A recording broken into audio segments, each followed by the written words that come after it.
কুষ্টিয়ায় কিছু অসাধু খামারিরা অস্বাস্থ্যকর পদ্ধতিতে করছেন গরু মোটা তাজাকরণ। স্বল্প সময়ে অধিক লাভের আশায় গরুর শরীরে দিচ্ছেন ক্ষতিকর বিভিন্ন ইনজেকশন।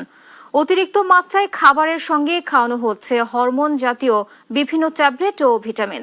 দেশ টিভির অনুসন্ধানে উঠে এসেছে কোরবানির ঈদকে সামনে রেখে গরু মোটা তাজাকরণের এমনই সব ভয়ঙ্কর চিত্র। এসব পশুর মাংস মানব দেহের জন্য মারাত্মক ক্ষতিকর ও বিপজ্জনক বলছেন চিকিৎসকরা।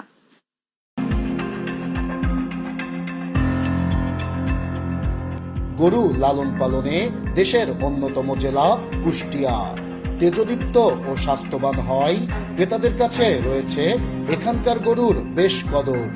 তবে কোরবানির ঈদ ঘিরে গরু মোটা তাজা করতে অসাধু পন্থা বেছে নিয়েছে কিছু ব্যবসায়ী, যা উঠে এসেছে দেশ টিভির অনুসন্ধানে।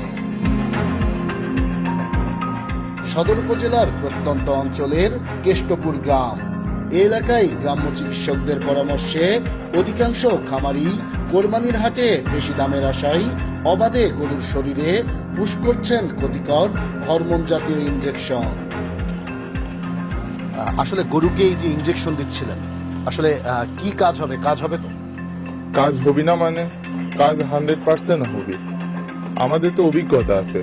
এই গরুর ইনজেকশন দিলাম, ভিটামিনের ওষুধ দিলাম, এইগুলো দেখবেন আপনার 7 থেকে 8 দিনের মধ্যেই এর একটা পরিবর্তন শুরু হয়ে যাবে। ডাক্তাররা যেভাবে বলছে আমরা সেইভাবেই ওষুধ দিচ্ছি।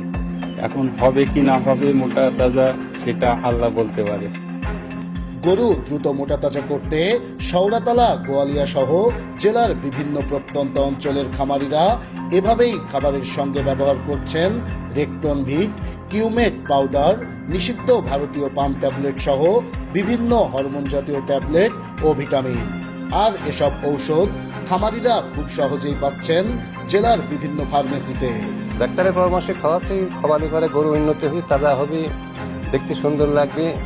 মানে ওষুধগুলো খাওয়ালে পরে গরুর দেখতে খুব সুবিধে।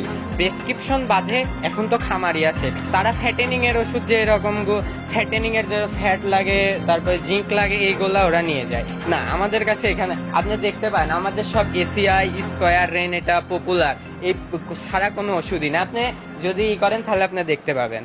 এ ইনজেকশন ও ওষুধ প্রয়োগে হয়তো অল্প সময়ের মধ্যে গরুগুলো মোটা তাজা হয়ে উঠবে, ভালো দামও পাবে খামারিরা। তবে মোটা তাজাকরণের এ পদ্ধতি কতটা মানসম্মত ও নিরাপদ তা নিয়ে রয়েছে শঙ্কা। চিকিৎসকরা বলছেন এ পদ্ধতিতে মোটা তাজাকরণ করা পশুর মাংস মানবদেহের জন্য মারাত্মক ক্ষতিকর। গরু ছাগলে যে স্টেরয়েডগুলো ইউজ করা হয় স্বাস্থ্য মোটা তাজা করার জন্য, এটা খেলে কি হবে যে আসলে আমাদের হার্ট, আমাদের একটা ভাইটাল একটা অর্গান, হার্ট ডিজিজ খুব কমনলি এটা হয়ে যাবে। এবং আমাদের কিডনি আছে, এটা আরেকটা ভাইটাল অর্গান, কিডনি ডিজিজ হবে।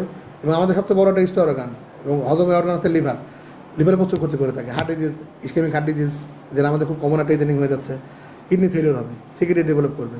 তবে ক্ষতিকর পদ্ধতিতে গরু মোটা তাজাকরণ বন্ধে বিভিন্ন পদক্ষেপ নেওয়ার কথা জানান জেলা প্রাণী সম্পদ কর্মকর্তা। কোয়াক ডাক্তারে তো আসলে চিকিৎসা দেওয়ার রাইটই তাদের নেই। আর যারা ব্যবহার করে তাহলে দুইটা অপরাধ করতেছে। একটা যদি তারা প্রেসক্রিপশন করে, বিশেষ করে অ্যান্টিবায়োটিক, তাহলে একটি অপরাধ।